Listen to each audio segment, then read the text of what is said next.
ক্ষমতাচ্যুত প্রধানমন্ত্রী শেখ হাসিনা ভারতে অবস্থান করে বাংলাদেশের সন্ত্রাসী কর্মকাণ্ডে উস্কানির সুযোগ দেওয়া এবং আগামী জাতীয় সংসদ নির্বাচন বানচালের প্রচেষ্টার অভিযোগে ঢাকায় নিযুক্ত ভারতীয় হাইকমিশনার প্রণয় ভার্মাকে তলব করেছে বাংলাদেশের পররাষ্ট্র মন্ত্রণালয়। এ সময় বাংলাদেশ সরকারের পক্ষ থেকে গভীর উদ্বেগের কথা তুলে ধরা হয়।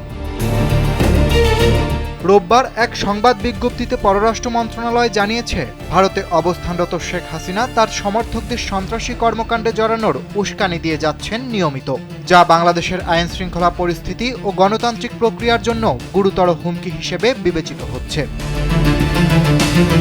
এ সময় বাংলাদেশি রাজনৈতিক নেতা শরীফ ওসমান হাদির উপর সংঘটিত হত্যাচেষ্টার ঘটনায় জড়িত সন্দেহভাজনরা যেন পালিয়ে ভারতে আশ্রয় নিতে না পারে সে বিষয়েও ভারতের সহযোগিতা চাওয়া হয়।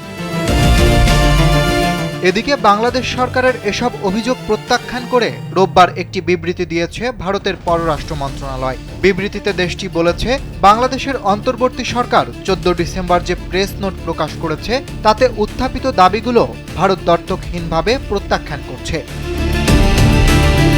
এতে আরও বলা হয়েছে, বাংলাদেশের শান্তিপূর্ণ পরিবেশে অবাধ, সুষ্ঠু, অন্তর্ভুক্তিমূলক ও গ্রহণযোগ্য নির্বাচন অনুষ্ঠিত হওয়ার পক্ষে ভারতের অবস্থান আমরা ধারাবাহিকভাবে পুনর্ব্যক্ত করে আসছি।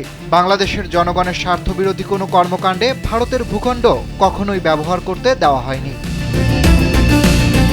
ভারত বলেছে, আমরা আশা করি শান্তিপূর্ণ নির্বাচন আয়োজন সহ অভ্যন্তরীণ আইন শৃঙ্খলা নিশ্চিত করতে বাংলাদেশ অন্তর্বর্তী সরকার সব প্রয়োজনীয় ব্যবস্থা গ্রহণ করবে।